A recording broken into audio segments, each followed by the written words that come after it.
This morning we just practice walking meditation. For the people who are new to the practice, it seems not normal. But it needs to be that slow in order for you to get used to with combine your breathing with your step.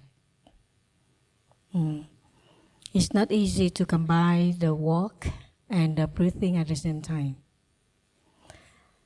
And that's why we need to take very slow. Sometimes people take one in breath, they walk only one step, very slow. Like in and then out another step, very slow. So they learn to unite their body and the mind. That's the only way you bring your mind back to this present through your body. And when you start to get used to with the practice, you can take 2, 3, or 4 steps in one in breath. Okay? And 3 or 4 steps with your out breath. Sometimes they are good, they can do jogging meditation.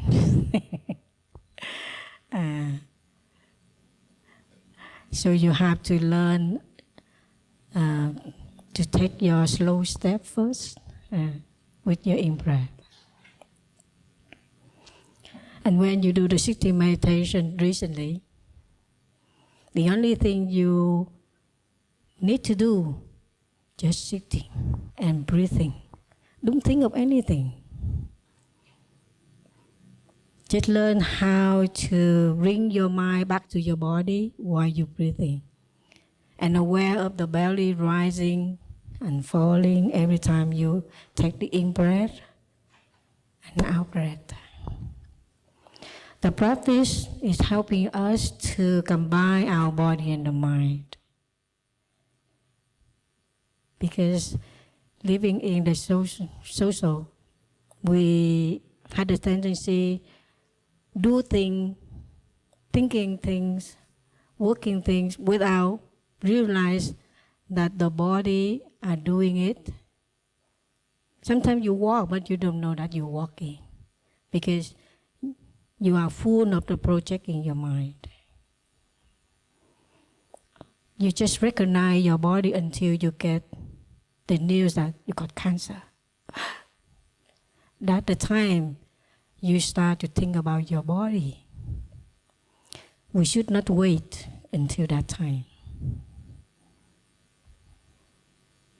That's why we learn to bring the body and the mind back together through practice of walking, sitting, and breathing. Our breath is like the string, tie you up to this present moment. Just imagine a dog. People tie the dog to one of the pillars, and then they put the bowl of rice or the food for the dog to eat. The dog can reach the bowl, eat the string long enough. If you leave the foot of the dog is too far away from that string, they cannot reach it. It's the same thing with the breathing. Whenever your breathing is there, your mind cannot run away from it, from the presence. That's why we need the breathing all the time. And luckily, when you realize that you are breathing, you are alive. Only people dying cannot breathe, right? So we tied our body with our breathing. At the same time, during the time we listen to the sound of the bell, in our tradition, before every Dharma talk, there are always 3 sounds of the bell are invited. Why do we need that? Because we want you to calm down when you come from somewhere and you come to the hall, sit down, and the time for you to listen to the sound of the bell, you enjoy your breathing in order to calm down all the rush, the feeling, the thinking of everything. So when you listen to the sound of the bell, you just listen to the sound of the bell and aware of your breathing. If you really want to support the breathing, you can put your hand on your belly. So every time you're breathing in, you realize that the belly is rising. It is good that you can feel the belly is rising. It means that you breathe very deep. Most of the time we breathe upper part, not down here. That's why sometimes we lack of oxygen and we lack of exercise our belly. So when you learn to breathe down to the belly, you help your breathing deeper. Take your breath, allow the air go down as long as possible.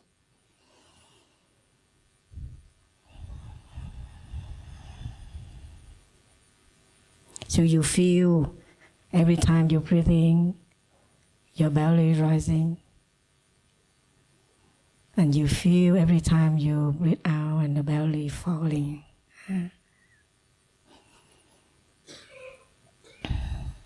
You can see my belly rising and falling because I'm a little bit fat.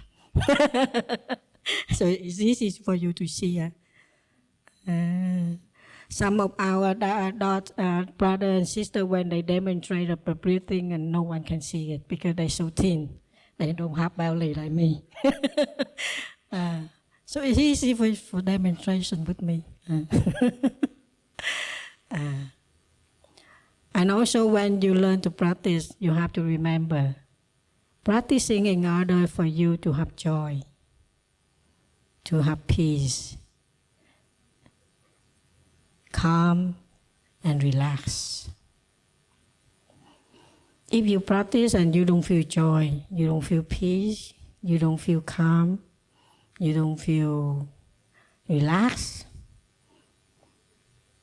there's something wrong with your practice. Why do we need the practice if we don't have joy and have peace? What is the meaning for to practice? So just enjoy the breathing. If it's something going wrong, just come back and do it again and again.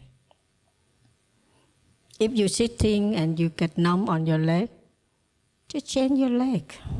That's normal. You don't need to force yourself to sit for hour and all the leg cannot feel anything. And then you suffer a lot. And then you can do only a few times and then you say, oh, it's difficult for me to do sitting meditation. Sorry, I don't want to practice. It's a pity.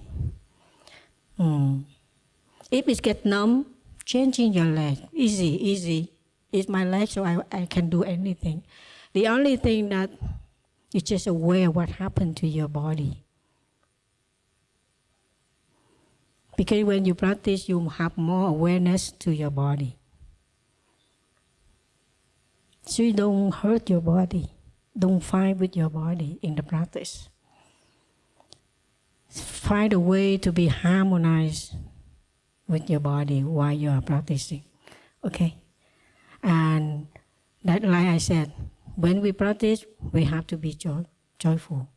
Otherwise, don't practice.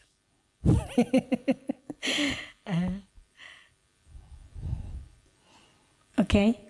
So my sister will invite 3 sound the bell for us to enjoy breathing and learning how to go back to our body and bring our mind back to our body and feel our body, okay? And you have to feel happy that, oh, I have a chance to have a look into my body now. This is the only time for us to take care of our body, our health, our happiness. And my sister will invite 3 sounds of the bell, and after that I will sharing a little bit about today's talk. Everyone be happy.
Happy to see you all. Today I want to talk about suffering. Not very news to all the Buddhists. When you go to the temple, you will hear about suffering. And now, here you also hear about suffering. And also the first Dharma talk of the Buddha is about suffering. But we not suffer when we're talking about suffering. That's the technique.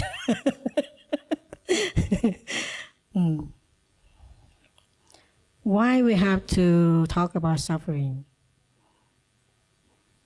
Because it's present is everywhere. Part-time, in the present, or in the future. Right now, or somewhere, you will face suffering. Suffering is everywhere. Every moment can happen.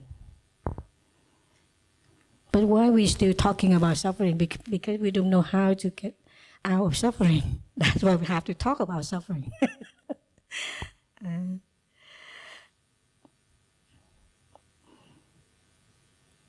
The theme of today's talk is the way out is in. I want to talk how we can accept suffering. And for me, that's the only way out.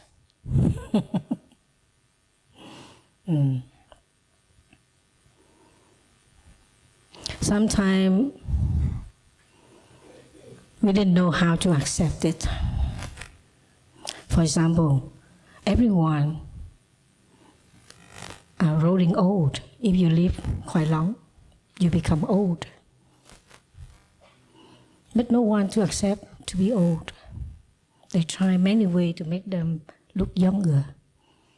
Like they have white hair. They buy something to dye, so make them their hair black again. And it's true, they look younger. They not accept it. If they can manage to accept it, they don't need to spend money for that, right? And we have to earn money for what? To keep us younger and become pressure. Everyone will be sick.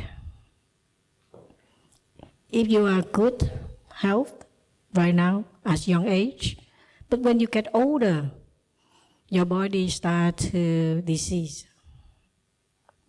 So you get sick because of illness as older. When you're older, you get sick. That's very normal, and that's the fact. But nobody accepts it. So we suffer. The suffering comes from not acceptance. If you know how to accept it, you transcend your suffering right away. What? Someone you love, suddenly you heard she or he want to divorce or say goodbye, separate. You don't want to be separate with her or with him. You suffer. Most of our suffering comes from not acceptance. It's not we don't know. We know everything, but we not accept it. So suffering comes from that.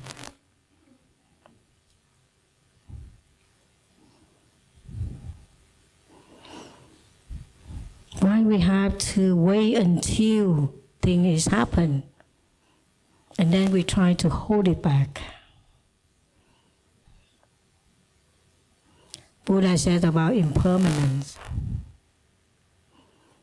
But no one really lives with that understanding.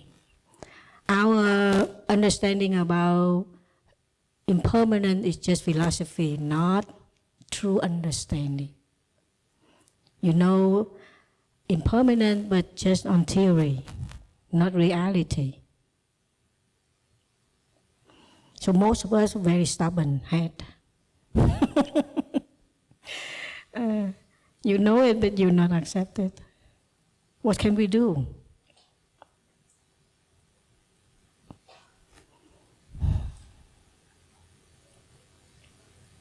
So the only way you have to learn how to live happily every moment of your life. And when things come, you already done your duty. You have done your best. If you haven't not done your best, then you feel regret. Otherwise, you never feel regret. For example, when my mother passed away, every time I look back my time with my mom, and I feel very happy. Because I have done my best. I have asked her what she think about us. Do we make her unhappy? Before, I have asked her everything that I need.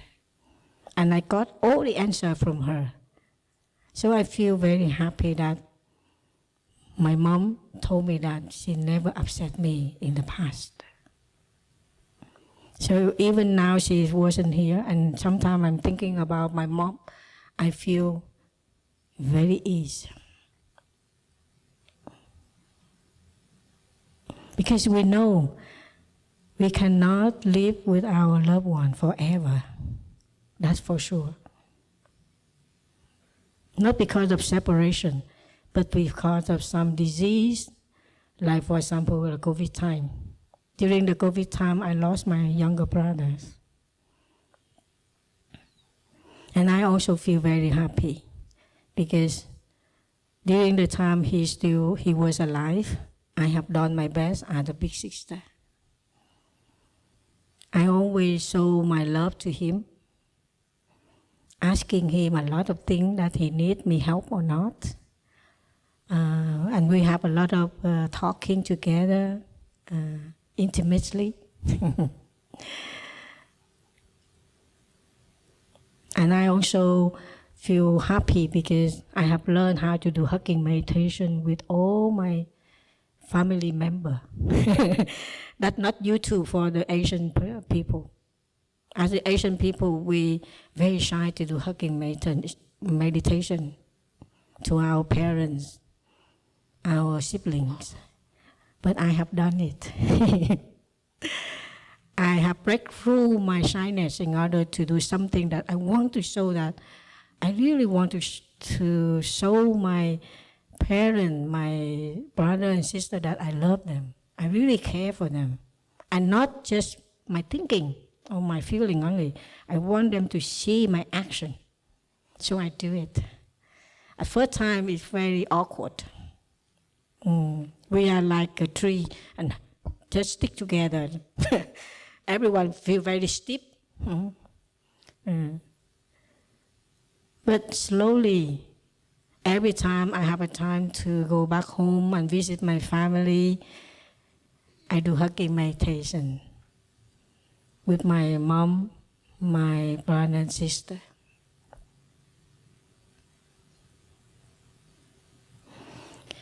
So what I want to share to you today is we should know that suffering we cannot escape.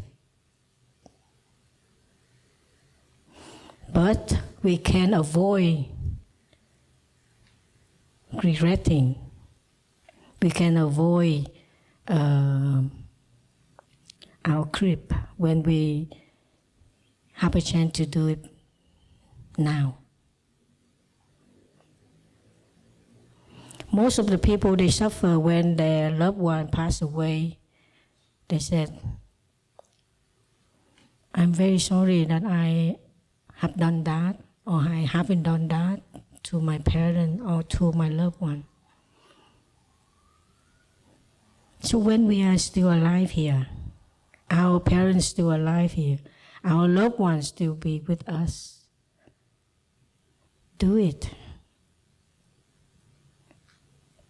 So you don't feel regret when it's no longer there for you to start to do it.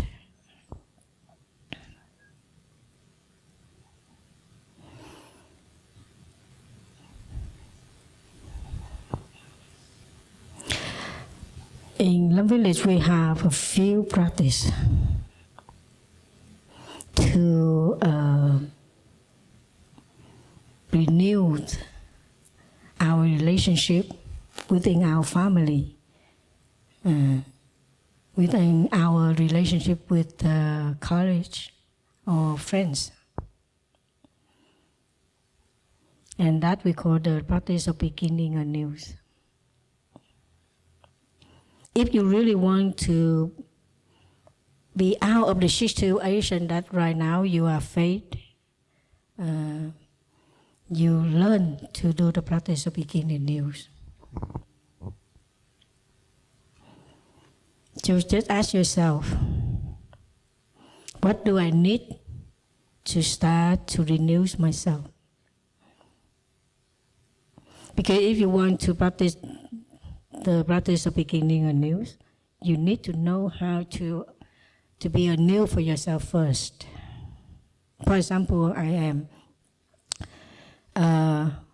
when I want to change the way we interact in our family, I learn the new way. I start with myself first. For example, when I was home, I never call my younger brother very gentle way. I address him very cruel way. I will never say like, younger brother, and address myself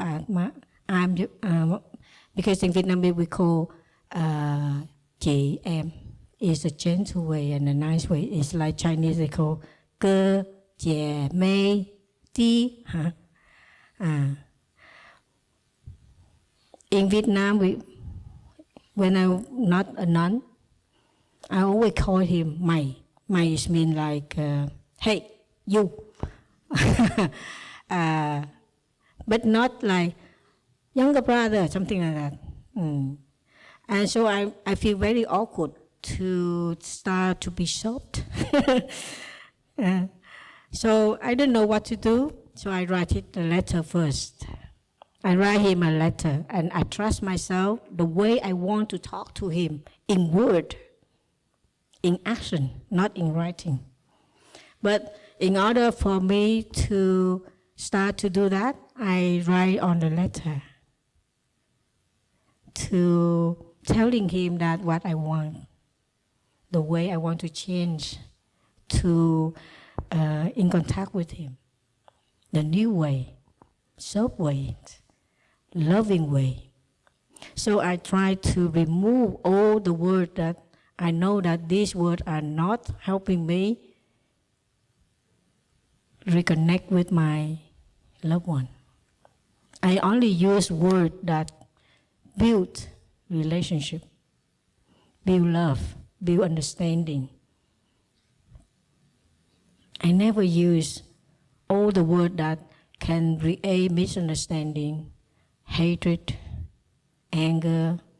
I stopped using those words. So I write it down. I will try to say this word, and I will stop to use this word. And it's changed. Myself and my younger brother, we have more time to talk about very privacy things that deep inside of us. In the past, we never talked like that. Not heart to heart. We just talk about things like, how are you today, how is your work, and just something that don't touch our feelings, deep feeling inside. So since then, every time my younger brother has something difficulty, he has someone to turn to share. And he doesn't feel lonely because he cannot talk to his wife. Because talking to his wife is talking about money all the time. Her wife wants to know when he can give her money for the children's school, food, or everything. And he feels like a lot of pressure on him. He didn't want to talk to his wife much. And that's the reason that he feels very lonely. Even he has a wife, a family, but he's still lonely. How many people here are lonely? Even you have a family? Can you raise your hand? Maybe you don't dare because your wife or your husband here.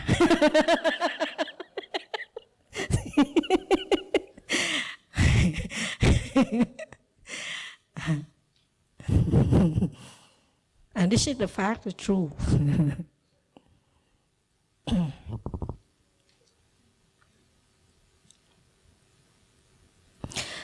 So this is the way how we learn to renew our speaking. And in Lamvili we call loving speech.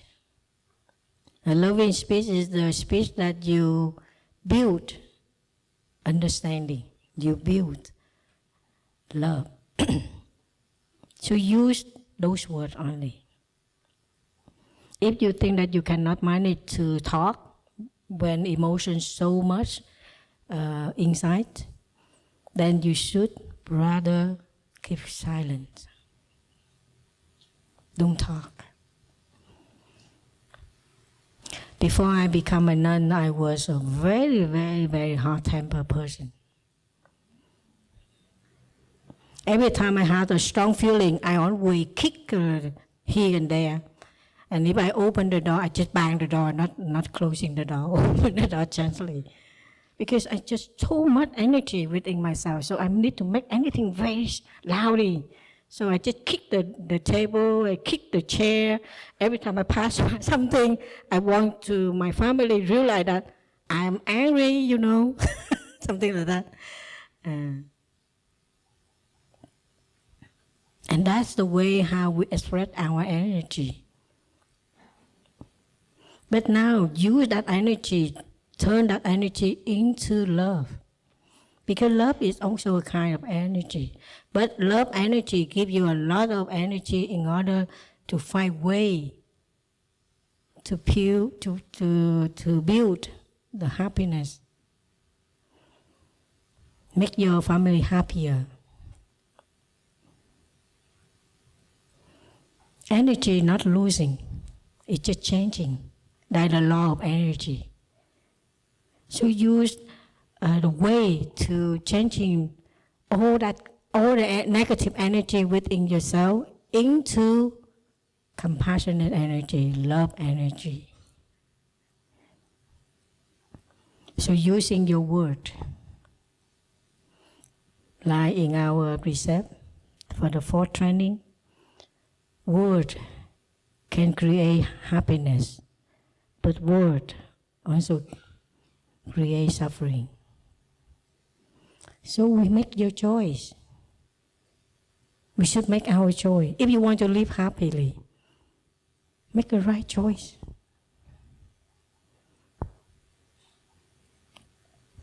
People are good in business. They know how to use their money. Why don't we, like them, know the best way to invest into our happiness family? Use your word to invest the happiness. Use your word to invest your understanding. And that is the meaningful for practicing. We practice for what? For our happiness. I become a nun and I feel very lucky because I have a lot of time to invest for my happiness.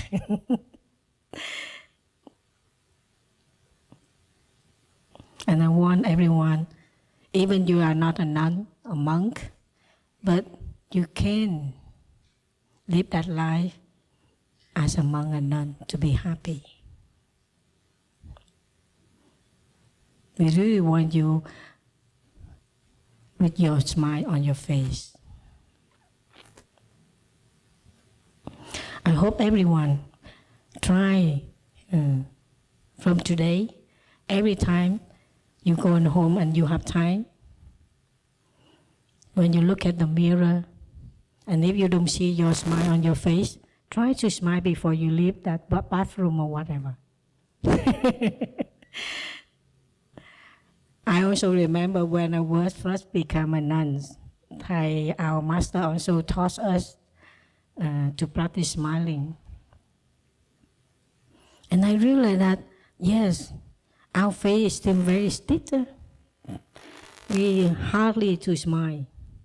So I buy the small mirror like most of our girl and women, we buy the kind of mirror that we bring with us all the time in order to make up one more time when we go out. But I'm using that not for makeup, for my smiling. I always open it and look at my face and I try to smile the best I can. And now I smile a lot and laughing a lot.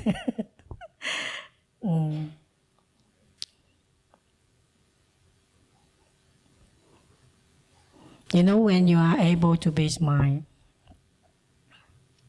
half of your tension in your body, releasing it. You don't need to do much. So learn to smile. One of the lady in the West, when she teaching about smiling, she said, I'm suffering so much, I cannot smile. And they said, okay, then just think of practice yoga on your mouth. Practice yoga in your mouth. Instead of you do the practice yoga in your body, now you practice yoga in your mouth. Can we practice yoga in our mouth? Yeah, everyone succeeded. Very easy, yeah?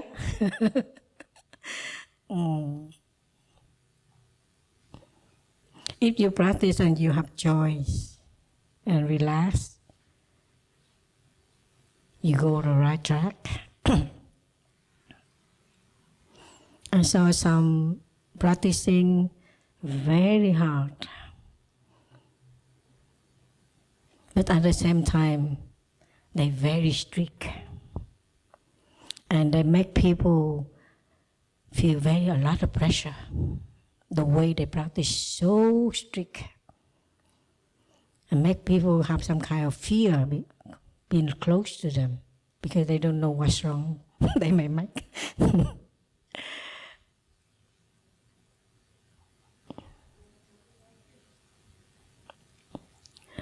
There is a direction for us to go in our practice. That is peace, that is joy, that is understanding. The more you practice, the more you understanding, you go on the right track. The more you practice, the more you have peace, you go on the right track.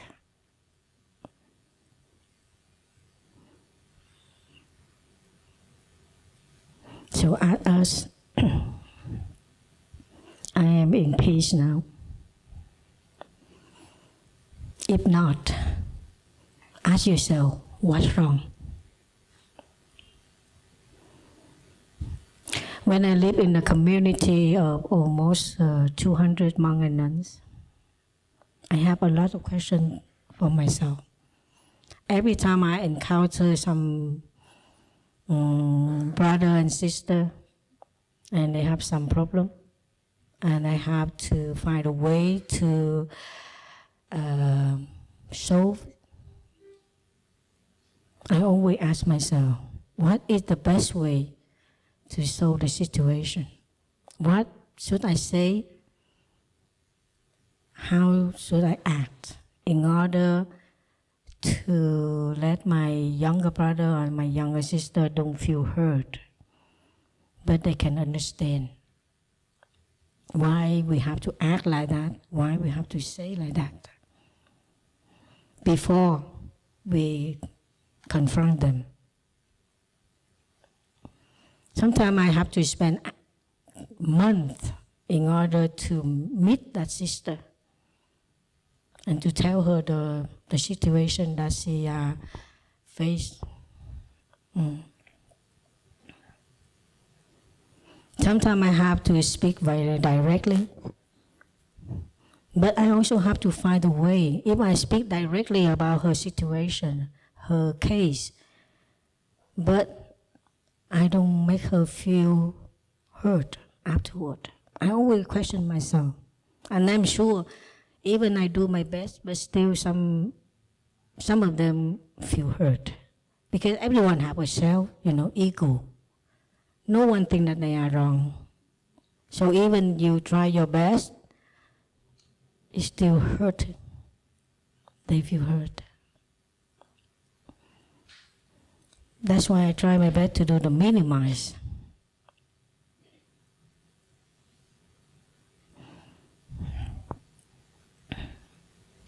So when you learn the practice of speaking, you have to think few times. And the best way to do, like me, I also spend some time alone, write it down, all the words that I want to use for my life. When something is happening, if that happen again, what should I do? What should I say? I write it down. It's like you go on vacation, you have to prepare for your trip. It's the same thing with our practice of speaking, loving speech, or act compassionately. You have to prepare all the things that you want to do. You have to prepare before that. Don't wait until you got encounter and then suddenly you just utter the word that you damage your relationship. That's why we have to learn to come back from time to time. You don't need to sit longer, like 2 minutes, 3 minutes, or 5 minutes, it's okay. Wherever you have free time, just come back and remind yourself that you need to renew your way of living. Change the lifestyle you live. Speaking find another way to use the word. Acting also. Aware of your moving of your hand or your body. That's why when you do the practice of walking meditation or sitting meditation, eating meditation, those are time for you to bring your mind back to your body so you can aware of all the movement of your body. So if you want to hit your children, you sit or put down. It's like in the past, when we are not a practitioner, every time the mosquito here, we pop, die. But as a nun, we are not allowed to kill. So when we see the mosquito, we just push away. Not like this. This is habit energy. And we have a lot of habit energy. When we don't like someone, we look at them like this.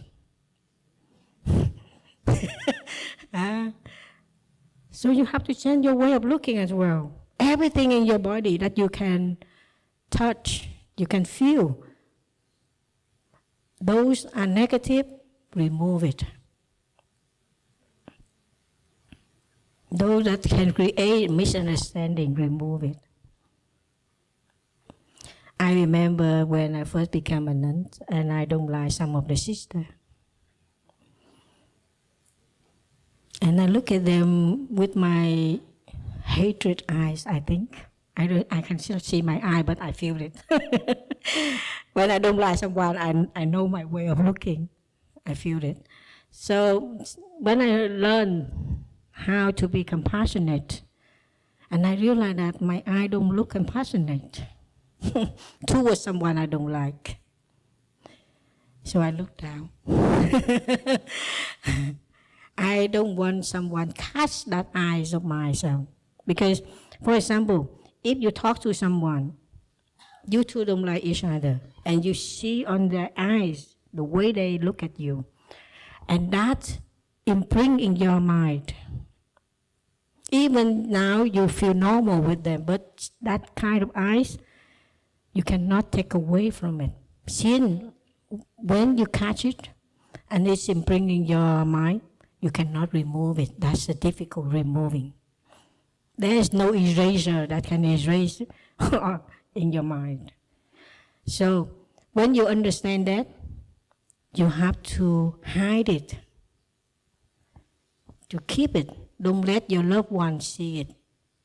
Otherwise, you have no chance to change their way of thinking, change their way of looking at you.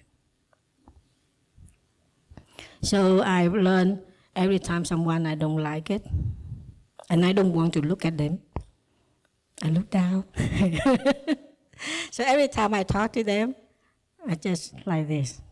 They talk, okay.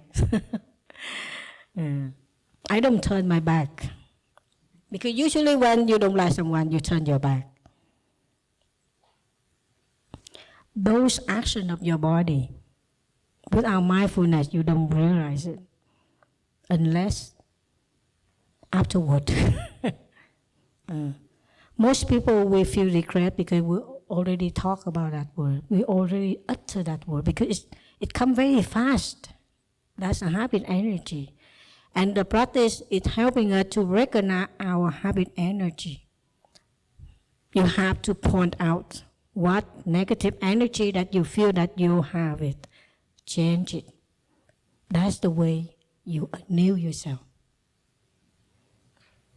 Renew the way of speaking, renew your way of acting, and the most difficult, renew your way of thinking. Everything you think negatively, you have to find another way. Guide your thinking, not let thinking take you away from it. You have to guide your thinking. It's like you have your choice to choose which program on the television. Not allow your thinking take advantage on you. Whenever you feel hatred, you think about someone and you feel hurt, you feel pain, you feel jealousy.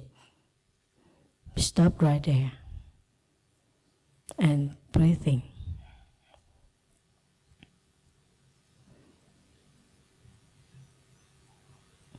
Don't fighting with your thinking, just recognizing only. Because if you're fighting with your thinking, it means that you fight yourself. Bad or good are you. But now you want to take over. You don't allow that take over you. You need to be aware of that. You should be in control. Not let your feeling, your emotion, and your thinking take over you.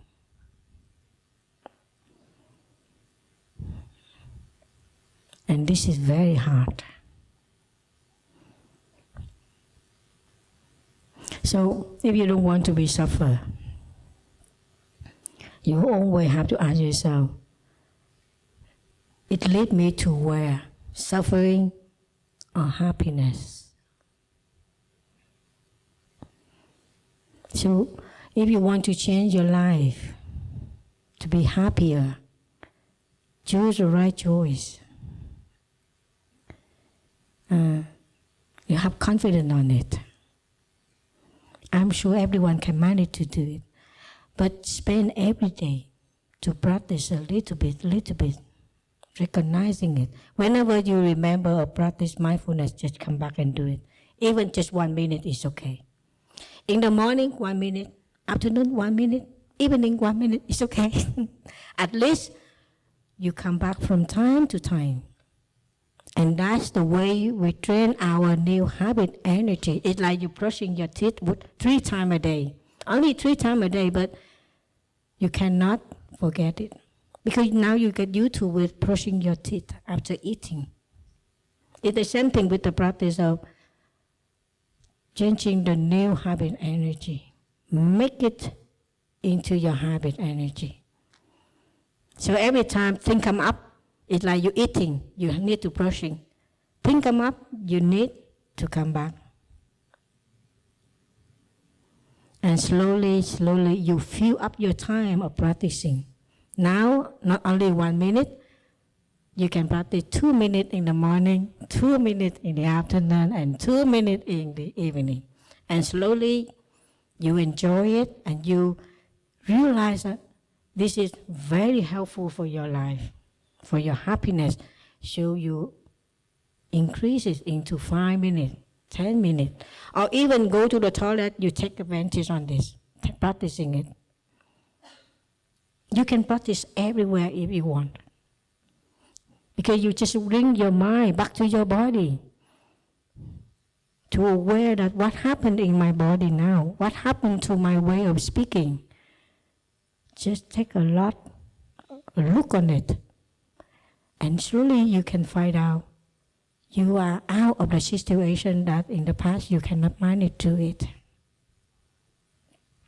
Like me now, I don't know why in the past I get angry so easily. Now it's hard for me to get anger. Sometimes I see my younger sister do something. If I was in the past, I think I will shout it at her.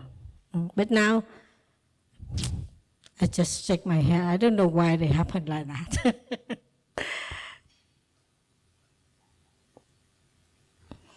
In fact, because you have understanding at the same time, when you manage to come back to see what happened to yourself, suddenly you understand. This is suffering, and you don't want to be suffer anymore. So you understand, you see when you see someone like that, you have a compassion to them, toward them, because you know, you realize that they are suffer the way they do like that. And how can you get angry because of that? You feel love and you feel pity. And that's how I can love my sister. When they when some of my younger sisters have some difficulty in their life, and they have some conflict in their thinking, and sometimes they want to worry about they continue the life as a nun or not, something like that. I see myself when I was a nun, as a young nun. I see them, I see myself in them. So I love them. And I try to share with them in order to keep them overcome the situation. Because I realize that whenever they overcome that moment, they get stronger, like me. And I feel very lucky that I'm able to see and get out of it. So only come back and look within ourselves to see and understand ourselves, how you feel, how you want. Just do it the way you want, the way you wish that you become to. Just do it for yourself first. And slowly, slowly you can understand others. It's not easy. That's why you can accept other people. Because it's not easy. Maybe for you, you take only a few years or a few months to overcome. But for some other people, maybe take 10 years or 20 years. It's a long time for them to drown in suffering before find another way to get out of it. So you just have love after you understand your own suffering. I'm lucky because I see myself one of my mistakes. And since I see my wrongdoing, I start to change. So if you don't see your wrongdoing, you don't want to change because you think you are right. If you are right, what is the point to change? You have to change because you're wrong. I'm right. So what is the point? So you keep waiting for everyone to be right in order to be happy. That's a disaster. Because in this world, we have almost 8 trillion people in this world. Can you wait for 8 trillion changing before you be happy? So the shortcut, yourself. Come back to yourself. That is the shortcut way to be happy. There is no other way.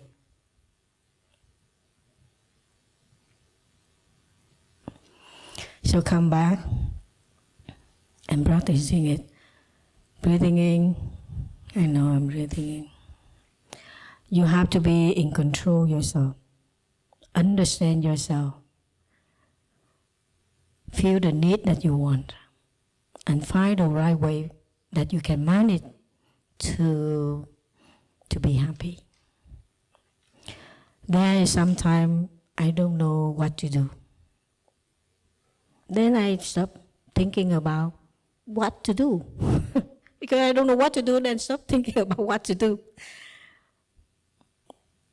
But if I don't know what to do and I keep to try, what should I do? Keep asking, what should I do? You suffer. So if you don't know what to do, then don't think it. Come back. Okay, I don't know what to do. I just take care of myself first. That's the only way to solve things that you don't know what to do. What to do? We just accept the fact, what we know, what we can do, and what we cannot do. If you don't accept it, you suffer.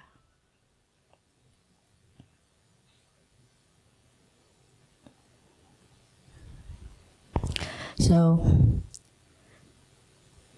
today I want you to learn one thing. Come back to your breathing. Aware of your in-breath and out breath. And whenever you have time,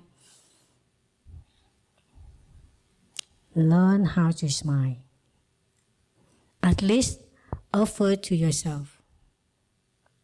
If you don't know how to offer to yourself your love, your understanding, your happiness toward yourself, don't say that I want to love her, to care her, make her to be happy. Sometimes people want many things and they make people around them suffering a lot. And they suffer as well because they realize that how come people don't see my tension, that I want to care them. I have a lot of concern about them. But at the same time, they make a lot of pressure on other people. The more they offer, the more they expect back. I love you. I let you go to best school. You have to study good back. Then the children, they suffer a lot. Even the parents said, I earn a lot of money in order for them to go to best school, #1 school. But they didn't realize that the children didn't see that way I love. They just see that their parents forcing them to study good so the parent can be proud of them. That's all. That's the children thinking. They didn't see love in there. For them, love is playing. For the children, love is mean playing. Parents play with them, hugging them and talking to them. That's love, not study. We have to understand that way. But most of us, we impose our way of thinking, our point of view into others. And we think that they will understand. But in fact, they don't understand the same way we understand. So when we're talking about understanding, we also have to be careful. You said, I understand her. Are you sure?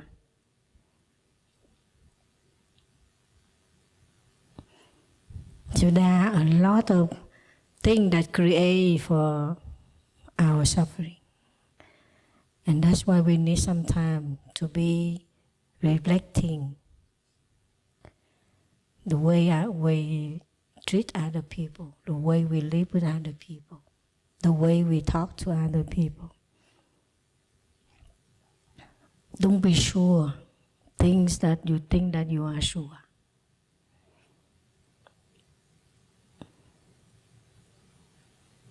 I never sure thing that is not within myself. For example, one time my master said, do you understand about your family? I told Thầy, no, I'm not sure. In fact, I'm not sure. For example, just imagine. In the morning, our sister want to organize a trip to go somewhere. And they talking about a lot of fun and things. And it stimulates my thinking while I'm listening to them to describe the play and what is going on in that trip. It stimulates my thinking and my feeling. And I said, okay, maybe I will join you.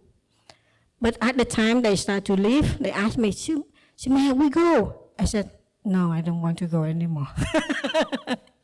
The time that stimulation is on, up, now it's up. When they leave me alone, I come back to myself and I don't like it. So when they come back again, no more stimulation. Then nothing to turn it on. So I said, sorry, I don't want to go. See, we change very fast. Even myself. So I realized that we should not say that you are sure about you understand someone. So we have to be very careful the way we think about someone. To me, the best way to understand someone is to talk directly. if you have some doubt, asking. Don't try to figure out your way. Make things worse. To me, everything you have doubt, go and ask. That's shortcut. Sư em, you like to eat? She said, no. Don't say that, oh, she don't like to eat this food, just because she said no. In fact, it's not true. She doesn't like it, maybe because of some many reasons for not liking eating it. Not just because don't like the food. Maybe she feel full, maybe she feel not well, maybe for some reason. But you said, every time I bring this and I ask her and she won't eat, I think she don't like this one. We just think that, oh, this is the rule, huh?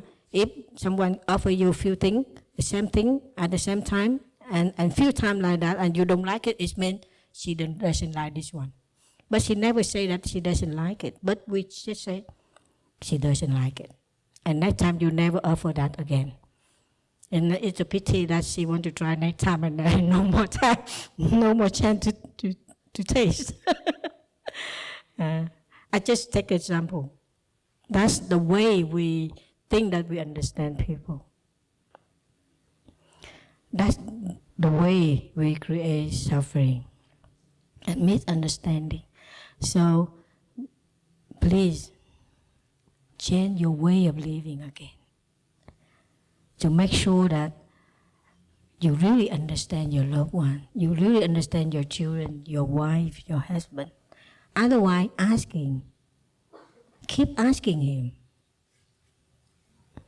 Some people said, oh, he doesn't have time. I didn't want to disturb him. So they guess. And they create misunderstanding. Just because they don't want to disturb you, they don't understand you. No, don't do that way. If you don't understand, if you're afraid you'll disturb, and find another way until you get the right answer from him or from her. Don't guess. You're not a fortune teller.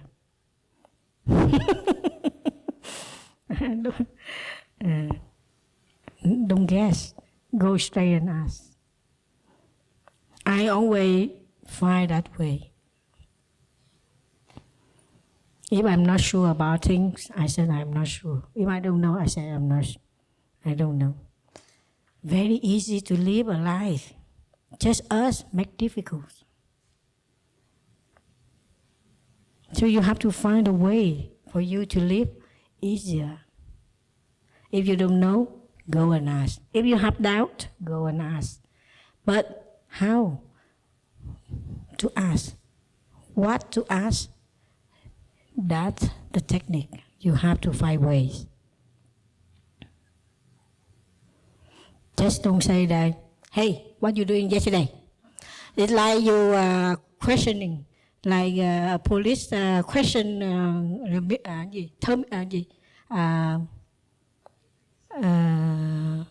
criminal. No, don't ask that way. My dear, yesterday where are you going? Gentle way. What are you doing yesterday? Very gentle, very lovely way, very calm way. Don't say that. Yesterday where are you going? What are you doing? Why I don't see you? Everyone's scared already because of the voice. You're raising the voice like you said, I'm the boss and you have to do this and do that, you see? So you have to look at back. Our way of talking, using the way we try to send people the message. So we create a lot of suffering because of ignorance. We didn't know, we didn't see. So when you come back to your breathing and you observe and you can see and you can learn and you can eliminate some mistaking or wrongdoing, and slowly you transform.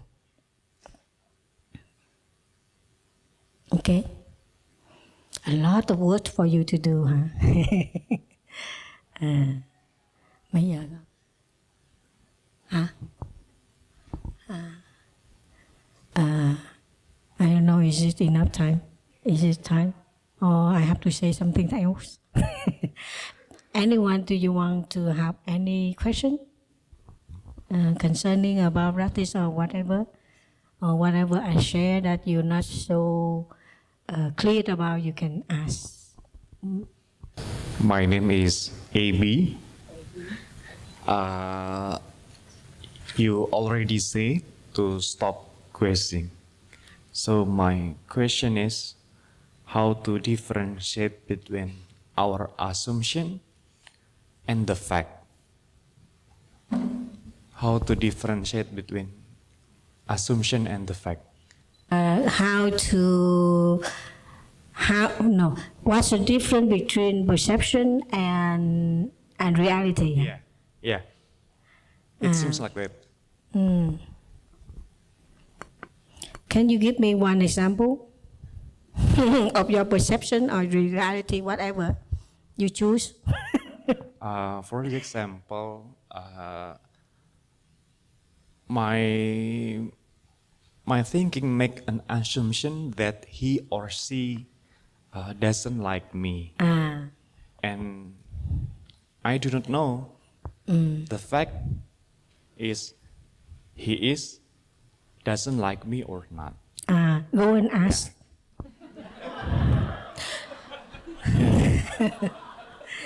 Because whatever is still within your head, right? Whatever is in your head, not in reality, that's your perception. Okay? Ask directly to him or her. Just go and ask. Like, for example, I said, I think that you don't like me. Is it true? Can you tell me? That's it. Why you keep that thinking? That's your perception. And perception want to be clear, just go and ask. I asked my sister very easily, do you like me? She loved me. I think there are always ways for us to get out of our illusion. But do we dare to do it or not? Do we have the courage to do it? For example, some people, they like someone or they hate someone. Just the way they just guess. Like, for example, one day the other sister innocently didn't offer her something, but she turned to some other, she offered the cake or whatever. And this sister been left alone. That this sister don't offer anything, and she think that, oh, that sister don't like me, that's why she didn't offer me. But in fact, that sister didn't see her because she just come in and behind her back, and so this sister is offer someone in front of her so she can see everyone. So she offer someone she see in front, and this sister just joining, and they don't see her. You see. But we can guess, oh, she don't like me, that's why she don't offer me anything. You see? And then she keep in her mind all the time that the sister don't like her. But in fact, it's not true. So I think some perception that if we can clear right away, just make it clear right away. And then you will be sure that this is reality of your perception. Thank you, sister. Ada yang masih mau bertanya? Yang di belakang? Okay. Good morning, sister. My name is Friska. I would like to ask similar but more extended. In short, sometimes I think mostly we are confused which one to choose between asking that person and know the painful truth. Sometimes when we know about the truth, it is painful. We are not ready to accept that it is pain, it is suffering. And the other choice is to stop the guessing by ourselves, by looking into ourselves, and heal ourselves first from the perception. Maybe I give one example, like in friendship or in relationship, in any kind of relationship where there's two people involved. Sometimes, for example, I'm not ready to ask that person whether my action hurts him or her. But that thinking is also guessing, and that if I ask, there are two possibilities. Like, one is yes, maybe he or she doesn't like me and that I make him or her suffer, or oh no, maybe that's just your perception. But sometimes when you're not mindful and your overthinking consume you, oh, I'm not ready to listen for the answer, like that. What you're afraid is if she said, yeah, you make me happy, and you don't know what to do next, right? Very easy. If you go straight and talk, say, do I make you hurt? She said yes. Then you say sorry. I didn't mean to hurt you. That's it. Finish. Why you make life so complicated? For me, just say sorry if you make something wrong. Like we teach our children, when you do something wrong, you have to say sorry. When something offer you something, you have to say thank you. Why when you become an adult, we forget everything? We teach the children.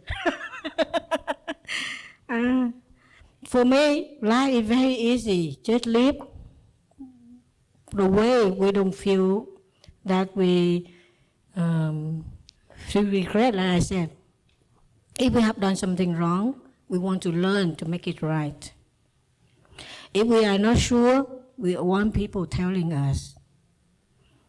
Okay?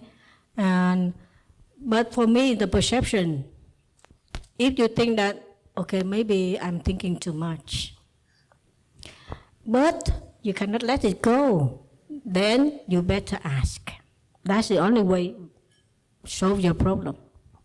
Because if you keep that your perception within yourself and you don't know the way out, why do you have to keep that way? Why don't you find another way faster, help you learn quicker? See? For me, perception never good. Perception makes us a lot of suffering. So just find another way. Get out of that perception. Even you say, oh, maybe I'm thinking too much. Maybe it's not true. But if you think that way and you drop, then it's okay. But some people think that way, but they never drop. They keep thinking that way. They carry all the time with them. For what? For suffering? So why don't we just ask? If the sister said, yes, I'm not like the way you do that. You said, okay, I'm sorry that I didn't mean that, I didn't realize that. So next time if you see that, can you tell me again so I can learn? That's it. Both happier, right? Like I said, if you want to be happy, the way we teach our children, that's the way to be happy. Kid, you do it right, we say, very good child. If they do something wrong, kid, you have to say sorry. You should not do this. People don't like it. People will, you see? And every time when they know how to say thank you, when they been offered, they say sorry when they have something wrong. Everyone love them, right? So why we don't do this? Everyone will love us if you say you are wrong. But if you are wrong and you just insist that you are right, no one like you. That for sure.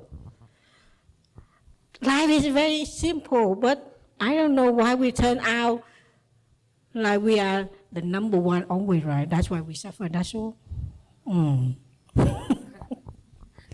Even me, I'm practice in our tradition longer than our younger sister. I'm a big sister, but if I'm wrong, I always say sorry to them, and I mean it. And I feel like, okay, I'm happy that my sister can accept my mistake, and I very feel happier because I feel like, oh, I have my younger sister. They can love. They have a lot of compassion, and I feel very lucky if in my community everyone so care and so lovely and so understanding. So I feel more happier when I make even I make a mistake, and I can realize that this community is a very good community. Okay. Thank you so much, sister. Thank you.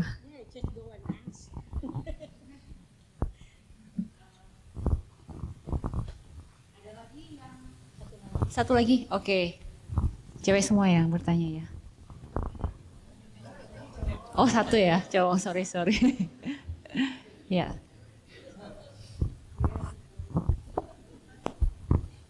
Hello, sister. My name is Alisa. My question is, today we learned to find happiness is that happiness is here and now. But then, how do we can still push ourselves to do better in school, in work? As what I understand, people work to feel content. But now we learn that happiness is something that we find inside. Then how do we find the balance between, as a person, we work hard, but we understand that happiness is something that we don't try to find outside, but inside. So you mean that when you're working hard, you don't feel happy, huh? Not always. Huh? No happiness while working? Oh, what a working very disaster. Now you just find another way how to work and be happy at the same time. It's like we just learn walking and breathing at the same time. This is our way. You have to find way for yourself. For me, when I practice how to be happy every moment I can. So every time I encounter something or I have to do something, I always say, am I happy? I ask myself, am I happy to do this? And if I feel like I don't happy, I don't do it.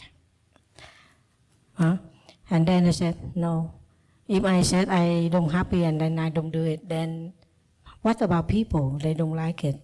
And how can I teach them to be happy if that's something they don't like it?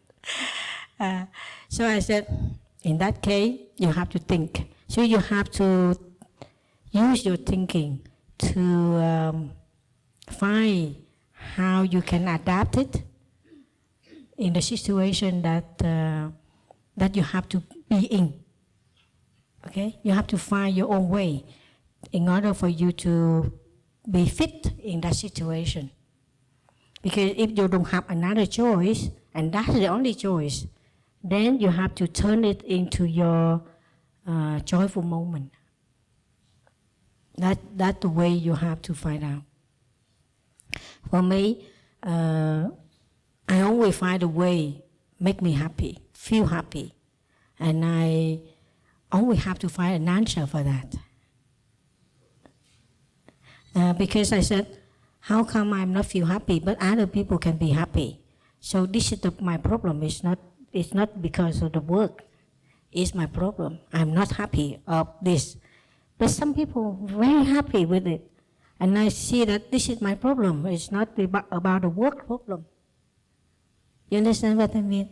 So you have to think of it and ask yourself why you cannot be happy while you're working.